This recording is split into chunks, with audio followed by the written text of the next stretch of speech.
بسم اللہ الرحمن الرحیم۔ محترم ناظرین کرام، اس وقت ہم گفتگو کریں گے 3 مسلک سے متعلق: دیوبندی، بریلوی، اہل حدیث۔ یہ تینوں مسلک کے لوگ ضرورت پڑنے پر ایک پلیٹ فارم پر جمع ہو جاتے ہیں، متحد ہو جاتے ہیں، متفق ہو جاتے ہیں۔ مثال کے طور پہ ختم نبوت کا مسئلہ اٹھے تو یہ تینوں حضرات دیوبندی، بریلوی، اہل حدیث آپ کو ایک پلیٹ فارم پر جمع نظر آئیں گے۔ لیکن اب ڈاکٹر ذاکر نائک پاکستان تشریف لائے ہیں۔ ڈاکٹر ذاکر نائک کا موضوع تقابل ادیان ہے۔ جہاں پر بھی وہ جاتے ہیں تقابل ادیان کی گفتگو کرتے ہیں۔ اللہ تعالیٰ نے اس پر ان کو مہارت دے رکھی ہے، عمل کا حاصل ہے ان کو۔ لیکن ڈاکٹر ذاکر نائک کی تائید میں یہ تینوں مسلک ایک پلیٹ فارم پر جمع نہیں ہوئے۔ ان تینوں میں سے ایک مسلک، میں اس کا نام نہیں لینا چاہتا، اس نے ڈاکٹر ذاکر نائک کے پاکستان آنے سے پہلے ہی مخالفت شروع کر دی تھی۔ کبھی ڈاکٹر صاحب کو چیلنج دے رہے ہیں، کبھی ان پر فتوے داغ رہے ہیں، اور کبھی ان کی کسی انداز میں کبھی کسی انداز میں مخالفت کر رہے ہیں۔ بھرپور مخالفت، ابھی تک مخالفت ان کی جاری ہے۔ انتہائی افسوس کی بات ہے، ان کی مخالفت کرنے سے میرا یہ خیال ہے کہ ان کو کوئی نقصان نہیں، یہ لوگ اپنا آپ نقصان کر رہے ہیں۔ ڈاکٹر صاحب جب پاکستان تشریف لائے اس وقت بھی دیوبندی اور اہل حدیث ان دونوں مسلکوں کے لوگوں نے بھرپور ڈاکٹر صاحب کی میزبانی کی، اور ڈاکٹر صاحب بھی ان سے ملاقات کر کے خوش ہوئے۔ ابھی بھی جہاں پر بیانات ہو رہے ہیں ان دونوں مسالک کے لوگوں کی ڈاکٹر صاحب کو تائید حاصل ہے۔ اہل حدیث حضرات کی تو موافقت کی وجہ سمجھ آتی ہے کہ ڈاکٹر صاحب اپنے آپ کو اہل حدیث کہتے ہیں کہ میں اہل حدیث مسلک سے تعلق رکھتا ہوں، تو اس وجہ سے اہل حدیث مسلک کے لوگوں کو ڈاکٹر صاحب پر کوئی اعتراض نہیں ہے۔ لیکن دیوبندیوں کو بھی ڈاکٹر صاحب پر کوئی اعتراض نہیں ہے۔ ان کی کیا وجہ ہے؟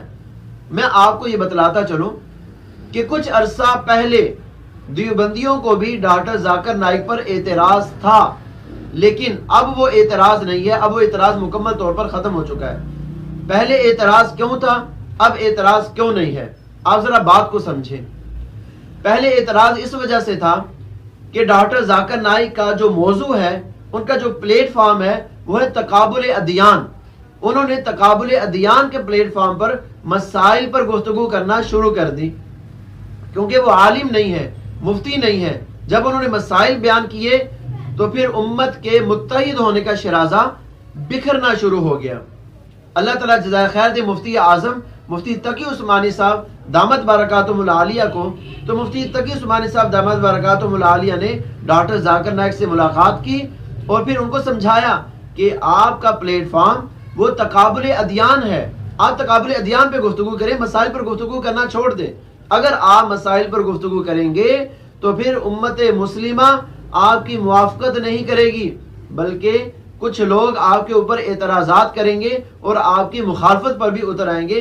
آپ ایک پلیٹ فارم تقابل ادیان کو لیں اور سب کو اس پر متحد کریں اور اس پر بھرپور کام کریں۔ الحمدللہ ڈاکٹر ذاکر نائک نے مفتی اعظم پاکستان کی اس بات کو لیا، اس کے بعد انہوں نے مسائل کو بیان کرنا چھوڑ دیا، لہٰذا دیوبندیوں کو جو ڈاکٹر صاحب پر اعتراض تھا وہ اعتراض ختم ہو گیا۔ اسی بات کو آپ ڈاکٹر عبد الواحد قریشی دامت برکاتہم العالیہ کی زبان سے بھی سن سکتے ہیں۔ ہمیں ان سے اختلاف اس وقت تک تھا جب تک انہوں نے شیخ الاسلام مولانا مفتی تقی عثمانی دامت برکاتہم کی ہدایات پہ عمل نہیں کیا تھا۔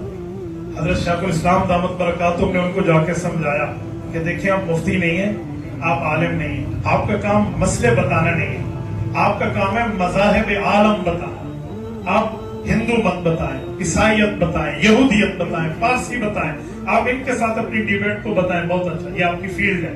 آپ عالم بھی نہیں ہیں، مفتی بھی نہیں ہیں، آپ کا کام مسائل بتانا نہیں ہے۔ اللہ کا شکر کہ انہوں نے شیخ الاسلام کی نصیحت پہ عمل کیا، انہوں نے مسئلے بتانا چھوڑ دیے، فقہی عنوان پہ بحث کرنا چھوڑ دیا۔ تو ہمیں کوئی ان کی ذات سے اختلاف تو نہیں تھا کہ بس وہ کچے ہمیں پسند نہیں تھا، ہم اختلاف کر رہے تھے۔ ہمیں اختلاف تب تھا کہ ایک بندہ عالم نہیں ہے، علماء کے معاملات میں ٹانگ کیوں اٹکاتا ہے۔ شیخ الاسلام مفتی تقی عثمانی دامت برکاتہم کو رب جزائے خیر دے، انہوں نے سمجھا دی۔ جی محترم ناظرین کرام، یہ وہ وجہ تھی جس وجہ سے دیوبندی ڈاکٹر ذاکر نائک کی مخالفت نہیں کرتے۔ یہاں میں آپ حضرات کو بتلاتا چلوں کہ جس مسلک کے لوگوں نے ڈاکٹر صاحب کی مخالفت کی ہے، ان کے بارے میں نفرتیں لوگوں کے دل کے اندر بٹھائی ہیں، انہوں نے ڈاکٹر صاحب کا کوئی نقصان نہیں کیا، بلکہ انہوں نے اپنا آپ نقصان کیا ہے۔ کاش کہ وہ ڈاکٹر صاحب کی موافقت کرتے، ڈاکٹر صاحب کی تائید کرتے، ڈاکٹر صاحب سے ملاقات کرتے، تو ان کے دل کے اندر بھی تقابل ادیان کی اہمیت بیٹھتی، ان کے دل میں بھی تقابل ادیان کی اہمیت اجاگر ہوتی، ان کو پتہ چلتا کہ اس وقت میں تقابل ادیان کی کتنی ضرورت ہے، ان کو پتہ چلتا کہ عیسائیت کیا چیز ہے، ہندو مت کیا چیز ہے، بدھ مت کیا چیز ہے، یہودیت کیا چیز ہے، ان کو بھی پتہ چلتا۔ لیکن انہوں نے ڈاکٹر صاحب کی مخالفت کر کے، ان کی تائید نہ کر کے اپنا بہت بڑا نقصان کر لیا۔ اللہ تعالیٰ سے دعا ہے کہ اللہ تعالیٰ ہمیں صحیح حق بات سمجھنے کی توفیق عطا فرمائے، آمین۔